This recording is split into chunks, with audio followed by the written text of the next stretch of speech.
Hey, good evening, everybody. I am Chuck Rogers, a licensed professional counselor and licensed marriage and family therapist. And I'm Keith Dunn, and I'm still a network engineer. And together we are Tabletop Coffee. Yeah, where we are bold and never, ever bitter. And tonight we're starting a brand new series called How to Kill Your Relationship. This is part one. Stay tuned. We'll talk about it. We have talked many times about what to do with regard to relationships and sometimes what not to do. But tonight we were really talking about this whole piece. I mean, we know that it takes at least 5.5 to 6 hours a week to grow a relationship. Yeah, we definitely have that. We'll put that video up here. Yeah, it's a great video that we've referred to many times. We know from research that it takes that. That's right. And there's been another piece that's really been on your head and on your heart for a while. Oh, it sure has. You know, So I was out washing the car this weekend, and I don't know about you, but when I'm out doing something that it's just me, my mind just goes crazy, and I'm thinking about all these things, that are going on in life. Well, when I was washing the car, I was sitting back and I was thinking about, relationships and what kills a relationship. And one thing that I've always talked to my kids about, I've talked to their spouses or soon-to-be spouse, Josh. Josh. What I feel is one of the most important things to not kill a relationship, and that is don't be selfish.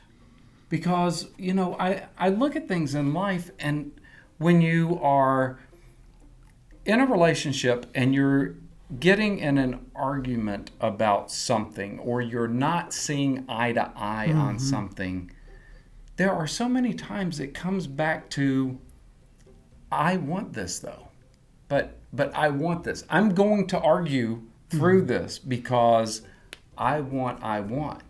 And so many times I've looked at it, and especially lately, I've been able to think around this a little bit different and say, no, my relationship with Lisa is so much more important than what I want. So what does she want? And I try to meet those needs the best that I possibly can. Yeah, you got to put the shoe on the other foot or look at the situation through the other person's lens as opposed to just your lens. Yeah, that's right.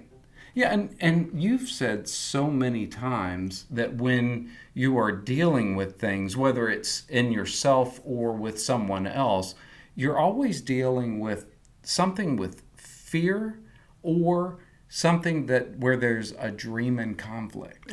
Every time. Yeah, and so that kind of ties into the way I'm seeing it as far as being selfish. Well, just last night I had a conversation with a lady who was really interested in coming in for an intensive for her and her husband, but she was still on the fence about whether or not was it worth it. Right. Do I really want this relationship? And my question to her was, let's pretend that you go through with this intensive and it works. The prize is him. Do you really want him? Right. And she says, not if he stays the same and doesn't change. Right. And one of the things that she kept talking about was he doesn't see things from her perspective. Okay. And he doesn't see things from other people's perspective in the family either. Right. So we talked about that. So this whole thing about selfishness, sometimes I think selfishness gets a bad rap because I think there's smart selfish and silly selfish. Okay. Smart selfish is I breathe selfishly, I eat selfishly, I drink water selfishly, I go to the gym selfishly. I don't like it, but it's important to me. Okay. Where silly selfish, harmful selfish is where I get my needs met and I walk on you in the process and don't care. Yeah, and expect more. Yeah. And I was talking to her about how it is that she really desires to be heard and to be understood by him. Yeah. And the conversation somehow got to the place where I said, I think I know where you're coming from. And what I want from your husband is a softness and a gentleness and a repentance, a change of mind. Right. That says, look, honey, I love you. I really love you, and I really want to know you. I really want to understand you, and I don't. I don't, but I so desire to help me understand where you're coming from. And she went, oh, if I heard that from him, I would melt.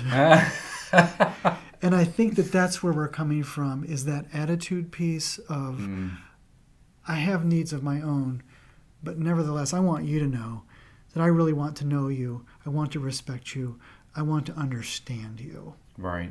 And I think that that's kind of where you're coming from, is being able to get your needs met, but at the same time, find a way to really prefer the other person. Yeah, so then based on that, we're looking for a healthy way of getting your needs met, but also looking out for the other person Absolutely. as well. Yeah. Hard to do, but it's very doable. Yeah. Yeah. Okay, great. So, hope that was helpful for you. If it was, please go ahead and hit that subscribe button. We would greatly appreciate it. Yeah. Appreciate and appreciate it. We appreciate it too. And ding that bell. And make sure to like it. Yep. Share it with your friends. Thanks, everybody. Until next time. You go right ahead and turn that, Keith. I need that to be more of you. It's all about more of you. It's more of you. It's more of Chuck. I'm liking the sound of this. Oh man, I could write a song. You should. Everybody needs more of Chuck. It sounds like a winner for sure. Hey, wait, that's gonna be on the hit CD when we put that out. Yeah, I like it.